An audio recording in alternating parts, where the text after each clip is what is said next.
Hello friends, நம்ம சேனலுக்கு subscribe பண்ண அனைவருக்கும் மிக்க நன்றி. விஜயா வந்து மீனா கிட்ட எல்லாத்தையும் சாப்பிட கூப்பிடு அப்படின்னு சொல்றாங்க. உடனே முத்து இருந்துக்கிட்டு, நீ வா மீனா, நம்ம சாப்பிடலாம், எல்லாத்துக்கும் தெரியும், அவங்களே வந்து சாப்பிட்டுக்குவாங்கன்னு சொல்லிட்டு சாப்பிட வச்சிடறாங்க. மனோஜ் ரவியும் வந்து சாப்பிட வந்துடுறாங்க.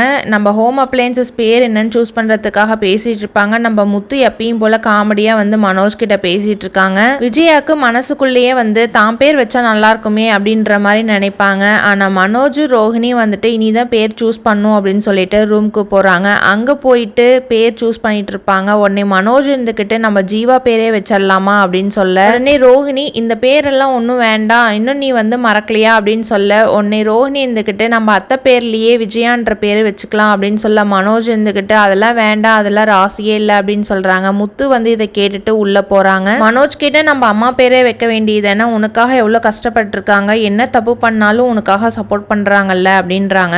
இதெல்லாம் பேசிட்டு இருக்கும்போது மீனா வந்து வெளியில நின்று கேட்டுறாங்க. நம்ம முத்து வந்து கடைசி வரைக்கும் அவங்க அம்மாக்காக சப்போர்ட் பண்ணி மனோஜ்க்கு பேசிட்டு இருக்காங்க. பார்லர் அம்மாவே பரவாயில்ல, நம்ம அம்மா மேல பாசம் வச்சிருக்காங்க அப்படின்னு சொல்லிட்டு போயிடுறாங்க. அடுத்து மீனாவும் முத்துவும் அவங்க ரூம்ல நின்று பேசிட்டு இருக்காங்க. ஏங்க நீங்க எந்த தப்பு பண்ணாலும் உங்க அம்மா வந்துட்டு சப்போர்ட் பண்ண மாட்டேங்கிறாங்க, மனோஜ்கே சப்போர்ட் பண்றாங்க, எதனால அப்படின்னு சொல்லி கேக்குறாங்க. ஆனா நம்ம முத்து வந்து எதுவுமே சொல்ல மாட்டேங்கிறாங்க. உடனே மீனா இருந்துகிட்டு, நீங்க சொல்லலனா இன்னும் உங்க பொண்டாட்டியே வந்து ஏத்துக்கல அப்படி தானே அர்த்தம் அப்படின்றாங்க. முத்து கொன்னே டென்ஷன் ஆயிடும். நீ போய் காஃபி எடுத்தான்னு சொல்றாங்க. மீனாவும் போய் காஃபி எடுத்துட்டு வர போயிருக்காங்க. அடுத்து நம்ம ரவி வந்து லேட்டா வீட்டுக்கு வராங்க. ஸ்ருதி வந்து அவங்க ரூம்ல பாட்டு போட்டு டான்ஸ் ஆடிட்டு இருக்காங்க. ஸ்ருதி வந்து என்னோட நைட்டி எடுத்து போட்டுக்கோங்கன்னு சொல்ல, ரவியும் வந்து நைட்டி எடுத்து போட்டுக்கிறாங்க. இதனால ரெண்டு பேத்துக்கும் கொஞ்சம் ஃபன்னா போயிட்டு இருக்கோம். அடுத்து எனக்கு காஃபி வேணும், நீங்க கிச்சனுக்கு போய் காஃபி எடுத்துட்டு வாங்கன்னு சொல்ல ரவியும் போயிருக்காங்க. பார்க்கலாம் ஃப்ரெண்ட்ஸ், நாளைக்கு என்ன நடக்குது. நம்ம சேனலுக்கு சப்போர்ட் பண்ணுங்க, லைக் பண்ணுங்க, சப்ஸ்கிரைப் பண்ணுங்க. தேங்க்ஸ் ஃபார் வாட்சிங்.